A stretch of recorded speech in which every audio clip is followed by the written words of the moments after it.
നൂറിനാട് പടനിലം പരബ്രഹ്മ ക്ഷേത്രത്തിന്റെ ഒന്നാം കരയായ പാലമ്മക്കരയുടെ നന്ദികേശന്റെ മുന്നിലാണ് ഇപ്പോൾ നിൽക്കുന്നത്. ഞങ്ങളുടെ സ്വന്തം കരയാണ് പാലമ്മക്കര. അവിടുത്തെ ഭാരവാഹികളാണ് ഇവിടെ നിൽക്കുന്നത്. നമുക്ക് അവരോട് കാര്യങ്ങൾ ചോദിച്ചറിയാം. ഇത് നൂറിനാട് പടനിലം പരബ്രഹ്മ ക്ഷേത്രത്തിലെ ഒന്നാം കരയായ പാലമേക്കരയുടെ നന്ദികേശ കെട്ട് ആണ്. ഇത് വർഷങ്ങളുടെ പഴക്കമുള്ള ഒരു കെട്ട് ഉരുപ്പടിയാണ് പാലമേക്കരയിലെ. കാലപ്പഴക്കത്താൽ കുറെ ഉരുപ്പടികൾ നഷ്ടപ്പെടുകയും കുറെ കേടുപാടുകൾ സംഭവിക്കുകയും ചെയ്തതിന് പുറമെ 2014 പുതിയ നന്ദികേശനെ പണിയുകയും ആ പുതിയ നന്ദികേശനാണ് ഇത്. ഇതിപ്പോൾ ഈ പുതിയ നന്ദികേശൻ ഇറക്കിയിട്ട് 11 വർഷമായി. അപ്പോൾ അതിൻ്റെ ശിരസ് വയ്ക്കുന്ന ചടങ്ങാണ് ഇപ്പോൾ നടക്കാൻ പോകുന്നത്. മധ്യ തിരുവിതാംകൂറിലെ പ്രധാനപ്പെട്ട ശിവക്ഷേത്രമായ പരബ്രഹ്മ ക്ഷേത്രത്തിലെ ഒന്നാം കരയുടെ നന്ദികേശനാണ് ഇത്. മുൻകാലങ്ങളിൽ പരബ്രഹ്മ ക്ഷേത്രത്തിലെ ഒന്നാം കരയുടെ കെട്ടുകാഴ്ചയായിരുന്നു പാലമേക്കരയിലായിരുന്നു ഏറ്റവും വലിയ കെട്ടുകാഴ്ചയും. അതേ ശിരസിന്റെ രൂപത്തിൽ പുതിയ നന്ദികേശനെ നിർമ്മിച്ചപ്പോൾ ആ പഴയ ശിരസിന്റെ അതേ രൂപത്തിൽ തന്നെയാണ് പുതിയ ശിരസും ഉണ്ടാക്കിയത്. അപ്പോൾ ഇതിന്റെ ശിരസിന് വേണ്ടി ഞങ്ങൾ പാല തിരക്കി നടന്നിട്ട് ഒരുപാട് സ്ഥലങ്ങളിൽ തിരക്കി നടന്നു. അവസാനം കണ്ടെത്തിയത് മണിമല എന്ന് പറയുന്ന സ്ഥലത്താണ്. അതൊരു 2 തലമുറ കണ്ട പാലയായിരുന്നു. അത്രയ്ക്ക് പുരാണമായ ഒരു പാലയാണ്. വളരെ സാഹസികപരമായിട്ട് അതിനെ അവിടെ നിന്ന് വെട്ടി ഇവിടെ കൊണ്ടുവന്ന് ആദ്യമായിട്ടൊരു ശില്പി ഈ ശിരസ് പണിയുന്ന ആദ്യമായിട്ടാണ്. പഴയ രൂപത്തിൽ തന്നെ പണിഞ്ഞു. അത് വളരെ എൻ്റെ ഇങ്ങനെ ഇതാകുന്നു. കാരണം അതിൻ്റെ ആ കഥകൾ കേൾക്കുമ്പോൾ അദ്ദേഹം ആദ്യ സമയത്ത് പകച്ചു നിന്നു, ഇതെങ്ങനെ ആക്കി തീർക്കുമെന്ന്. പരബ്രഹ്മമൂർത്തിയുടെയും ചെട്ടികുളങ്ങരമ്മയുടെയും കാരുണ്യത്തോടെ അദ്ദേഹത്തിന് രാത്രി ഒരു ഇതുണ്ടായി. പിന്നെ പണി അങ്ങ് തുടങ്ങുമായിരുന്നു. അത് വളരെ ഗംഭീരമായിട്ട് തന്നെ പണിഞ്ഞു. ഐശ്വര്യപൂർണ്ണമായിട്ട് തന്നെ നമ്മുടെ നന്ദികേശനെ പടനിലം ക്ഷേത്രത്തിൽ നമുക്ക് കളിപ്പിക്കാൻ പറ്റി. ഇന്ന് വരെ ഒരു തടസ്സമില്ലാതെ വളരെ മംഗളത്തോടു കൂടി ആ കാര്യങ്ങൾ നടന്നുകൊണ്ടിരിക്കുന്നു. ഈ വർഷവും പരബ്രഹ്മമൂർത്തിയുടെ കൃപാകടാക്ഷം കൊണ്ട് അത് മംഗളമാകട്ടെ എന്ന് പ്രാർത്ഥിക്കുകയാണ്. പാലമേക്കരയിലെ നന്ദികേശം ഒരുങ്ങിക്കൊണ്ടിരിക്കുകയാണ്. ഇവിടെ പറഞ്ഞതുപോലെ പടനിലത്ത് മഹാശിവരാത്രി നമ്മുടെ ഓണാട്ടുകരയുടെ ഏറ്റവും വലിയ മഹോത്സവമാണ് മഹാശിവരാത്രി. ഏറ്റവും വലിയ കെട്ടുകാഴ്ചകൾ അണിനിരക്കുന്ന മഹാശിവരാത്രിയുമായി ബന്ധപ്പെട്ട് ഏറ്റവും പ്രാധാന്യമുള്ള ഒരു കരയാണ് പാലമേക്കര എന്ന് പറയുന്നത്. ആ കരയുടെ നന്ദികേശനാണ് ആദ്യമേ പടനിലത്ത് ഇറക്കുന്നതും പടനിലവാസനെ വണങ്ങുന്നതുമൊക്കെ. അത് കഴിഞ്ഞാണ് മറ്റു കരകൾ ഓരോന്നോരോന്നായി വരുന്നത്. ഈ ഉത്സവവുമായി ബന്ധപ്പെട്ടുള്ള കാര്യങ്ങളെല്ലാം ക്ഷേത്രഭരണ സമിതിയും കര കമ്മിറ്റിയും എല്ലാം കൂടി ചെയ്തുകൊണ്ടിരിക്കുകയാണ്. ദിവസങ്ങളുടെയും വർഷങ്ങളുടെയും കാത്തിരിപ്പിന് വിരാമം ഇട്ടുകൊണ്ടുള്ള ഒരു ഉത്സവം ഇതാ വന്നുകൊണ്ടിരിക്കുകയാണ്. ഉത്സവത്തിന്റെ പ്രത്യേകതകളും നന്ദികേശന്റെ പ്രത്യേകതകളും ഒക്കെ പ്രസിഡന്റും മുൻ പ്രസിഡന്റും ഒക്കെ ഇവിടെ വിവരിച്ചു കഴിഞ്ഞിരിക്കുകയാണ്. ഇതുമായി ബന്ധപ്പെട്ട് എല്ലാവരും എന്നുവെച്ചാൽ പ്രവാസികള്, വിദേശത്ത് ജോലി ചെയ്യുന്നവർ, അങ്ങനെയുള്ളവരെല്ലാം ഈ ക്ഷേത്രവുമായി ബന്ധപ്പെട്ട് ഈ ഉത്സവവുമായി ബന്ധപ്പെട്ട് ഇവിടേക്ക് എത്തിയിരിക്കുകയാണ്. ജാതി മത ചിന്തകൾക്ക് അധീനമായി ഒരു വലിയ ഉത്സവം പടനത്ത് നടക്കുകയാണ്. ആ ഉത്സവത്തിലേക്ക് ഇവിടുത്തെ തന്നെ ഒരു വലിയ ആൾക്കൂട്ടം ഈ ശിരസുറപ്പിക്കുന്നതുമായി ബന്ധപ്പെട്ട് മാത്രം വന്നവരാണ്. ഇനിയിപ്പം വരും ദിവസങ്ങളിൽ കൂടുതൽ ആളുകൾ എത്തിക്കൊണ്ടിരിക്കുകയാണ്. ഒരു മഹോത്സവം, വലിയൊരു മഹോത്സവം നടക്കാൻ പോവുകയാണ്. അതിന്റെ തിരക്കുകളിലും മറ്റു കാര്യങ്ങളുമായിട്ട് എല്ലാവരും നിൽക്കുകയാണ്. എല്ലാവരെയും പടനിലത്തേക്കും പാലമേക്കരയിലേക്കും ഒക്കെ ഞങ്ങൾ ഹാർദവമായി സ്വാഗതം ചെയ്യുകയാണ്. പരബ്രഹ്മ ക്ഷേത്രത്തിലെ ചരിത്രപ്രസിദ്ധമായ ശിവരാത്രി മഹോത്സവവുമായി ബന്ധപ്പെട്ട് ഒന്നാം കരയായ പാലമേൽക്കരയുടെ നന്ദികേശന്റെ ശിരസ് കയറ്റുന്ന കർമ്മമാണ് ഇന്നിവിടെ നടക്കാൻ പോകുന്നത്. ശിരസ് കയറ്റുന്ന കർമ്മത്തിന് വേണ്ടിയിട്ടുള്ള എല്ലാ തയ്യാറെടുപ്പും ഇവിടെ നടന്നു കഴിഞ്ഞു. അതോടൊപ്പം തന്നെ നമുക്ക് ഏറ്റവും കൂടുതൽ പറയാനുള്ള കാര്യം എന്ന് പറഞ്ഞാൽ 2014 ഒരു പുതിയ നന്ദികേശനെ നിർമ്മിക്കണം എന്നുള്ള ആഗ്രഹവുമായി ഇറങ്ങി പുറപ്പെട്ട ഞങ്ങൾ നേടേണ്ട അനവധി അനുഭവങ്ങളുണ്ട്. അതൊന്നും ഇപ്പോൾ പറയാനുള്ള ഒരു സമയമില്ല. എന്നിരുന്നാലും ഓർമ്മിക്കപ്പെടേണ്ട ഒരുപാട് മുഹൂർത്തങ്ങളും ഒരുപാട് അനുഭവങ്ങളും അന്ന് നമ്മൾക്ക് കിട്ടിയിട്ടുണ്ട്. പൂർവികരായിട്ടുള്ള ഒരുപാട് ആൾക്കാരെ സ്മരിച്ചു പോവാണ്. ഗോപാലകൃഷ്ണാചാരി സാർ, നകുലൻ മേശ്വരി, മണിക്കുട്ടൻ ചേട്ടൻ, അച്ചക്കുട്ടൻ എന്ന് പറയുന്ന മണിക്കുട്ടൻ ചേട്ടൻ, ഏറ്റവും പ്രധാനപ്പെട്ട ഈ നന്ദികേശനുമായിട്ട് ബന്ധപ്പെട്ട് നന്ദികേശനെ നിർമ്മിക്കാനുള്ള കമ്മിറ്റിയിൽ മടിയിലേക്ക് കുഴഞ്ഞു വീണ ഉണ്ണിത്താൻ എല്ലാവരെയും ഈ ഒരു സമയത്ത് ഓർത്തു പോകുന്നു. നാട്ടിലുള്ളവരുടെയും പ്രവാസികളുടെയും ഒക്കെ വികാരമായ ഈ നന്ദികേശൻ 26-ാം തീയതി നമ്മളുടെ രാവിലെ കാവടി ഘോഷയാത്രയോടുകൂടി ആരംഭിച്ച് ഇവിടുന്ന് പടനിലം ക്ഷേത്രസന്നിധിയിലേക്ക് എത്തുന്ന പാലമേലെ ഒന്നാമനാണിത്. ഒന്നാമത്തെ നന്ദികേശൻ പാലമേൽക്കരയിലെ നന്ദികേശൻ ഒരുങ്ങിക്കൊണ്ടിരിക്കുന്നു. എല്ലാവർക്കും ശിവരാത്രി ആശംസകൾ നേരുന്നു. നമ്മൾ ഇന്നിവിടെ നൂറാട് പടനിലം പരബ്രഹ്മ ക്ഷേത്രത്തിലെ ശിവരാത്രി മഹോത്സവത്തിൽ ബന്ധപ്പെട്ട് ഒന്നാം കരയായ പാലമേൽക്കരയുടെ നന്ദികേശനെ അണിഞ്ഞൊരുക്കിക്കൊണ്ടിരിക്കുകയാണ്.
നൂറനാട് പടനിലം പരബ്രഹ്മ ക്ഷേത്രത്തിലെ 9ാം കരയായ പഴഞ്ഞിയൂർക്കോണം കരയിൽ പുതിയതായി നിർമ്മിച്ച നന്ദികേശന്റെ ശിരസ് 100 കോടി ദേവീക്ഷേത്രത്തിൽ സ്വീകരിക്കുന്ന ചടങ്ങുകളാണ് നമ്മൾ ഇപ്പോൾ കണ്ടുകൊണ്ടിരിക്കുന്നത്.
നന്ദികേശന്റെ ശിരസ് ഉറപ്പിച്ചു കഴിഞ്ഞു. ഇനി കാവടി ഘോഷയാത്രയെ കുറിച്ച് ഇനി എന്താണ് ഇനി പറയുന്നത്?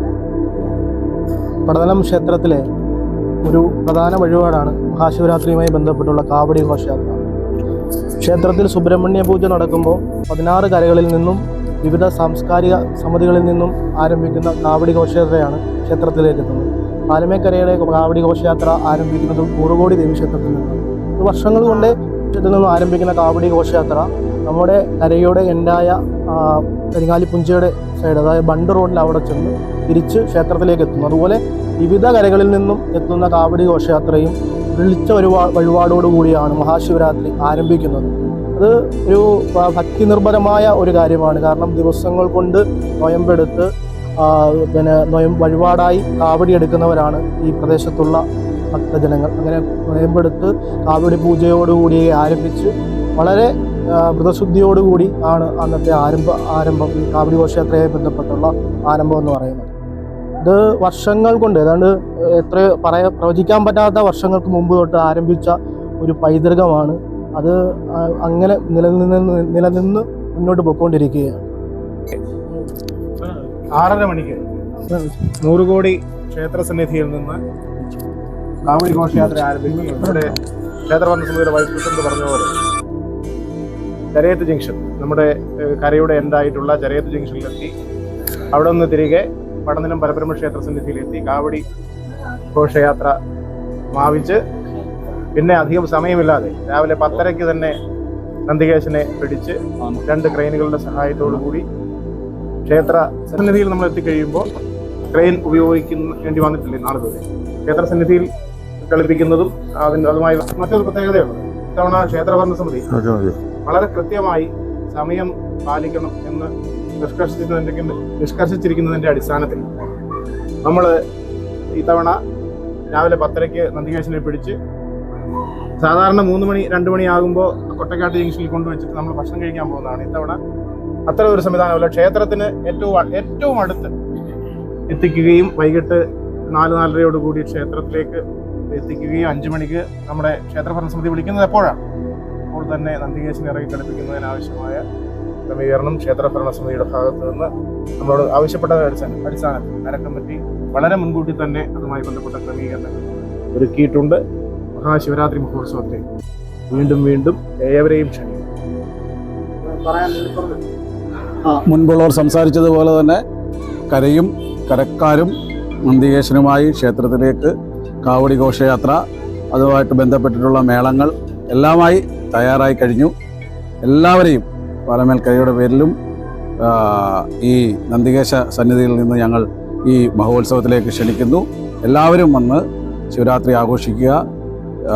നന്നായി മുന്നോട്ട് നന്ദികേശനുമായിട്ട് പോകാനുള്ള എല്ലാ സാഹചര്യങ്ങളും ഈ നൂറോടി ക്ഷേത്രത്തിൽ നിന്ന് ഉണ്ടാകട്ടെ എന്നുള്ള പ്രാർത്ഥനയോടുകൂടി ആണ് ഞങ്ങൾ ഇരിക്കുന്നത്.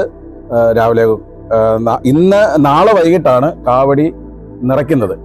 ഈ കൂട്ടക്കാവടി നിറഞ്ഞ ഈ ദേവീക്ഷേത്ര സന്നിധിയിൽ വർഷങ്ങൾ കൊണ്ട് ശിവരാത്രിയുടെ 2 ദിവസം മുമ്പ് കാവടി ഇവിടുത്തെ തിരുമേനിയുടെ സാന്നിധ്യത്തിൽ നിറയ്ക്കുകയും അതിനുശേഷം പിറ്റേ ദിവസം നമ്മൾ ഈ കാവടിയുമായിട്ട് ഭിക്ഷാടനത്തിന് ഈ കരകളിൽ ഇറങ്ങുകയും അതിനുശേഷം അടുത്ത ദിവസം ആണ് കാവടി കൂട്ടക്കാവടിയായി ദേവി ക്ഷേത്ര സന്നിധിയിൽ നിന്നും നന്ദികേശനെ കൊണ്ടുപോകുന്ന മുന്നോടിയായിട്ട് ക്ഷേത്രത്തിലേക്ക് പോകുന്ന ഒരു വിശ്വാസം നടന്നു വരുന്നത്.